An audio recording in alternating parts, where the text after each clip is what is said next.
Hey everybody, CVH here, and today, as you can see, we're going to be playing one of my all-time favorite decks in Elder Scrolls Legends, and that is, of course, Item Sorcerer. For those of you unfamiliar with Item Sorcerer, I have played it a fair bit on this channel and on my Twitch stream as well. Feel free to follow me there in the description. But for a general run-through, it functions similarly to a mid-range Sorcerer deck, with a lot of the good stuff you'd see. You'd play on curve like Wardcrafter, Windkeep Spellsword, Daggerfall Mage, Young Mammoth, and we have an emphasis in this deck on the items.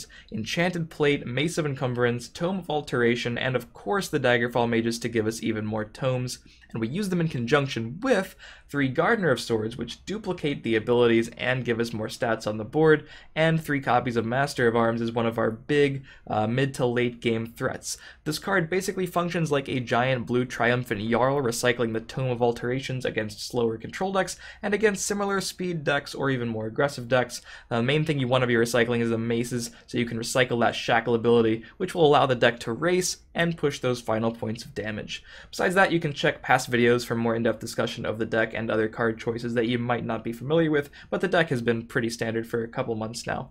There are some interesting cards in the list we're going to be playing today, namely the 2 copies of Wrath of Sithis, which I have tested before in mid-range Sorcerer, and I like them a good bit, so we're going to be playing them today as well and seeing how they function in Item Sorcerer, and the 1 of Ice Storm, which I believe works in this deck pretty well. I've noticed some more aggressive decks on the ladder recently, so I think it's probably a good inclusion, and it can function as a pseudo reset button, which might not even affect our side of the board too negatively, since a lot of our creatures are going to be taking on those items and getting higher health totals, and the things that don't might just have ward anyway, and thus will be immune to the Ice Storm effectively. So without further ado, let's queue it up and see how it goes. As always, if you enjoy the video, feel free to leave a like, feel free to subscribe to the channel for more Elder Scrolls content, gameplay, videos, deck techs, all kinds of stuff. Follow my stream in the description, and I'll see you guys next time. Here's some Item Sorcerer on the ladder.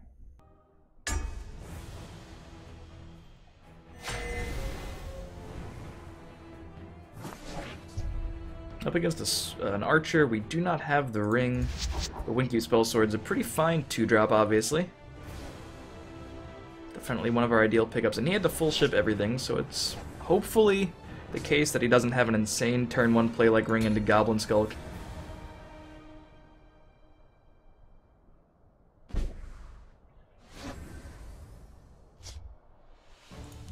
I Arcase Beard.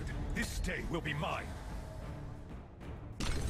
The forest is my strength and my Black Sap Protector, you don't see that a whole lot. We have a few different lines here. We could just Shrieking Harpy down the 3/3, we could attack the 3/3 and Wardcrafter back up the Windkeep Spellsword. I kind of like the Harpy play if we're going to commit to Tome of Alteration. The issue with that, though, is what if he plays a Murkwater Shaman or something next turn that I have to Lightning Bolt? So yeah, I think this is probably more consistently good. And I'm going to put this in the right just so he doesn't get a trade that actually kills one of my guys. I'm going to try to use 2 wards to kill that Black Sap and none of our actual creatures.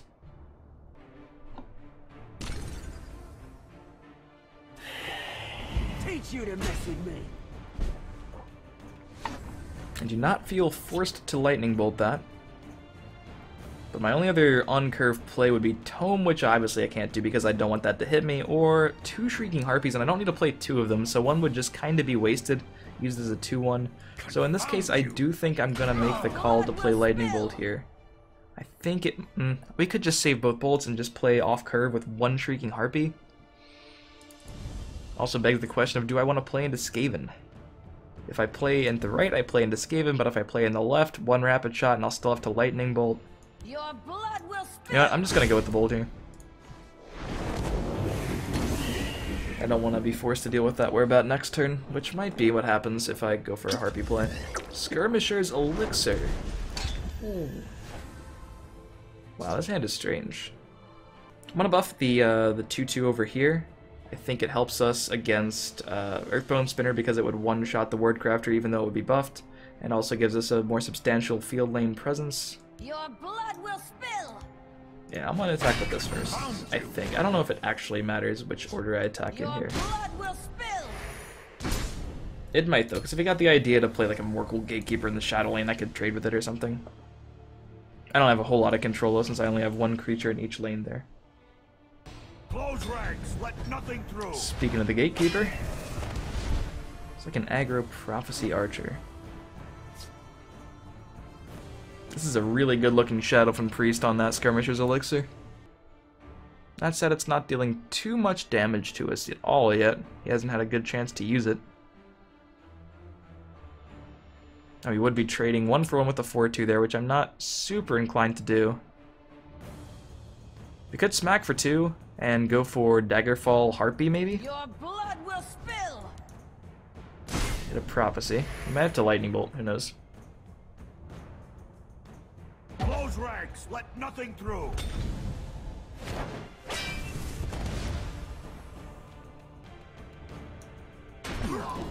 By the 8th, they will meet their makers.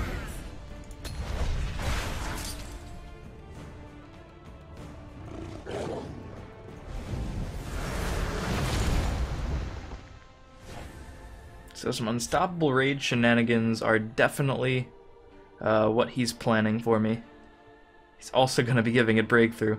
Looks like I'll be Shadowfen Priesting and Shrieking Harpying. Is that a thing? Is that how you say that? Let's get the tome to the hand. And yeah, I think it's Shadowfen Harpy here. Your blood will spill.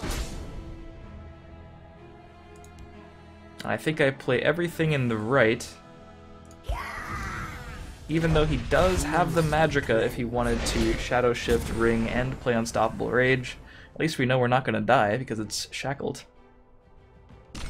Let's go then. My time is precious.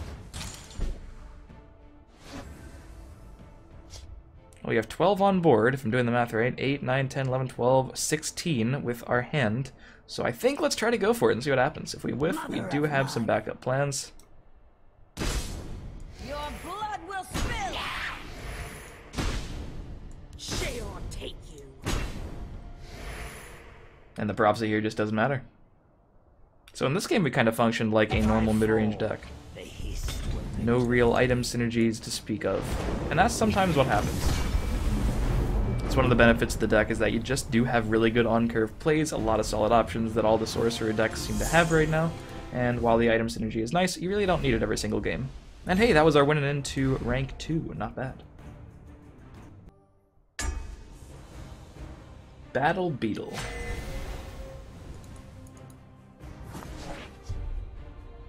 I have seen more aggressive mage decks all around the ladder recently, actually. I'll be shipping Harpy, but, you know, Mammoth with the Ring, I think it's fine. Firebolt, potentially a more aggressive deck? I don't know. Let's keep Firebolt. It's probably a safe thing to keep. Plate, not amazing without a creature to put it on yet.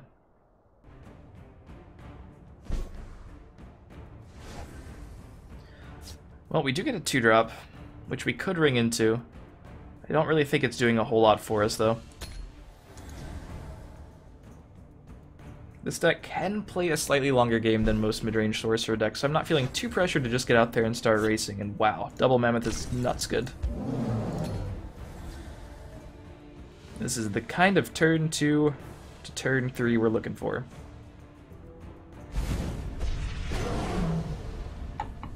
Yeah, as shown here, the Mammoths are actually kind of hard to respond to as a mage. Can't single Firebolt them, can't single execute them. Oh, he sent me a friend request.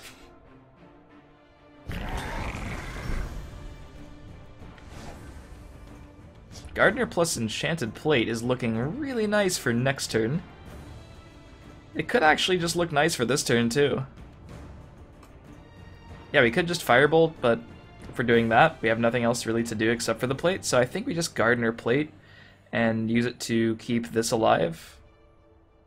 This and this one will still be out of Ice Storm range in 2 turns, which I want to keep a monitor on. I think we can still stockpile everything in this lane for now. You'd best stay on the marked path.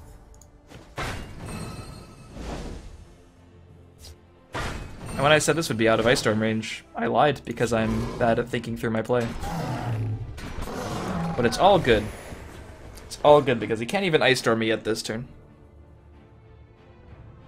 I would like a play next turn that enabled me to put something substantial on the board, something with ward on the board, or buff my guys further. Alright, that doesn't lead me to believe he necessarily has... Alright, doesn't look like he's going for Ice Storm, I suppose. Now, this is not a very high-value Master of Arms, but it is a 6-drop 4/7 when it gets the plate back. And it'll be buffing this as well, and I'll be drawing 2 cards. If I wait another turn, it's very likely this will be gone. And I'll be only drawing 1 card. It'll still probably be the best play in my hand. So I think I go for it here. It is kind of unfortunate that I lose my last ring charge. There's life in this old thing, yeah. That's not bad here. That keeps the juice going. Keep off the grass. This is about the best execute target anyone's ever going to see. May the ancestors bless us.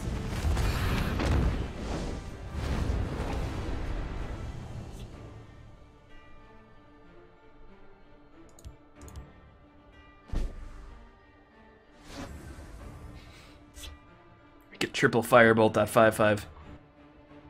I am liking Cunning Ally. I'm going to start splitting the lanes now and give a nod to the incoming Dawn's Wrath potential. Let's shed some light on the problem.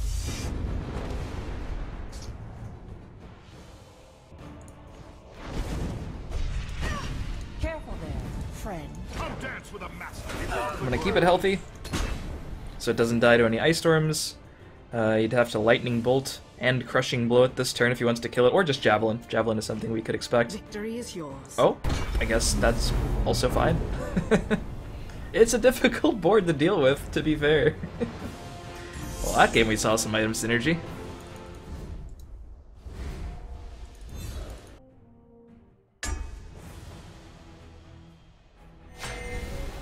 Alright, can we go for 3 wins in a row in this video? Against a warrior. I was actually really excited to see how that last game was going to end with the other Master of Arms in my hand. I feel like we were on a good track to win, but it would have been a fun one regardless. I didn't think we were completely slated to win by any stretch, but this looks good. With the ring.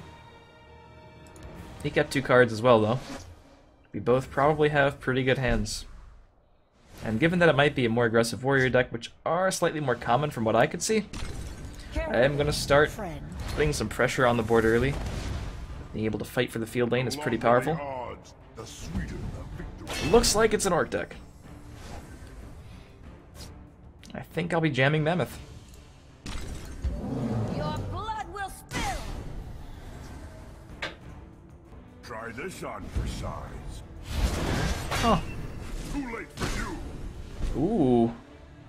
Wow, if I had another Ward Crafter here, this would not be good for him. That said, if we hit on this Cunning Ally, I think the game might end. That might sound premature, but it's a really good hit if we hit. Let's shed some light. Alright, we will aggressively ring that Firebolt right on out. And this enables us to clear his entire board, keep our entire board. Yeah, we use all of our ring charges, but he doesn't have any orcs. And it's the Bankurai Butcher turn, which is no longer a live thing. I mean, it's a 4/3, but that's terrible. I'm ready for anything. That's not terrible. Glory, glory. It's not great, but it's not terrible. I don't think we'll really be needing Ice Storm this game. As a matter of fact. We could try to get another Firebolt here. I think I'll just take the favorable trade, then smack him and see if we need another Firebolt. Could have gotten a Firebolt target out of there, but I think I'll just play Daggerfall Mage now for a resilient, By the 8, easy they will meet their mates. creature to trade in, basically. We stand And of course get some of those items. I hear they're pretty important for this deck. one shot. Make it good.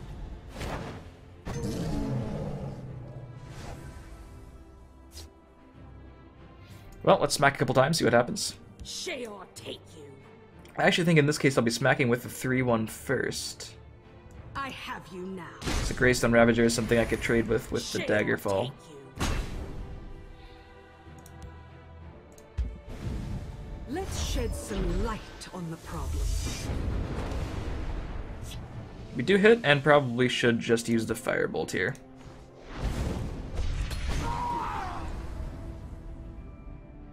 We stand united. Steel and stone. The forest will not suffer your presence.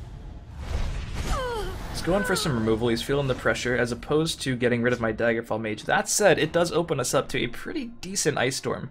We lose 2 cards in our Daggerfall's ward, he loses 3 minimum. If we were to go face for 5 beforehand, we could give him another Prophecy creature there. The issue is I wanted a favorable trade, and now I have an even trade, and that's much less appealing. We can't really kill that. There's nothing in our hand that interacts with it except for the Ice Storm. We could Shackle, attack for 5, play Blacksmith Harpy. Well, let's attack first and see what happens. Have you now. Share or take. It could set up for an even better Ice Storm, and that's pretty appealing. Alright, let's try this. A strong arm. I'm not overly enthusiastic about this play, and I could see either play being correct here, because we are putting more Ice Storm targets on the board anyway. This play might just mean we don't Ice Storm. I'm shackling that because it's the non-orc and it has the most damage on the board, so if he's going to trade in, I want him to get rid of his own orcs, and also deal less face damage ideally. Now that's something we can't Ice Storm. But we can top deck a Silence against it. Turns out that's pretty good too. And this technically removes 4 damage from the board, so I think it's probably worth it. Test me. 2 damage from the 2/2, and of course the 2 damage it's currently buffing the rest of the board by. You must be cleansed. Let's just prevent him from getting something crazy out of that Gortwog. And maybe we'll just have enough to pressure him on board with the right draws. He jams down a Battle Rage Orc. You won't escape alive. You get one shot. Make it good. The day is mine. Destroying that Shadowfen. Man. Almost the Ice Storm we wanted. Almost the Ice Storm we wanted. At 4/4 sticks. 4/4 sticks. We have no other good plays. I don't think we have any other good plays at least. Share or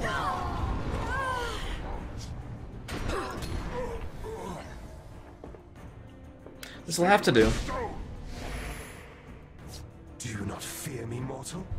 You should. the forest will not suffer your Oh. presence. Removal. Oh no. This is one of the downsides you might encounter playing this deck. Sometimes you just have all of the clunky cards. And we can silence that, but it doesn't matter, it's still gonna smack me for 5. The only play here is to simply Attrament and hope we get a Prophecy Lightning Bolt to clear one of his guys, because as it turns out, it will not kill him. Yeah, we'll be giving another card here. 2 more damage, and I am dead on board. Battle Rage Orc, Morkul Gatekeeper, another Clan Captain, Wood Orc Headhunter, Militant Chieftain. No, that doesn't do it, actually. Sometimes it does it, depending on what it gets back. Just a whole bunch of things I'm dead to. And nothing I can do about it. I could go for Gardener of Swords, Tome of Alteration that costs 7, I'll draw a card. And if I draw Harpy or Firebolt, I might be in the clear, but I'm still not even threatening lethal next turn. Elements. Alright, no Prophecy. The first challenge has been breached. Let's hope this Orc deck, filled to the brim with ways to deal damage, doesn't have that card. Wait, it got the guard. Sometimes? Oh, no. The day is mine. No. It's been an engaging. Oh well. Perhaps we were a bit too greedy with the Ice Storm, because then we had to deal with the Gortwog and wound up taking a bit of extra damage. Would be interesting to see how that game went had we taken the other line.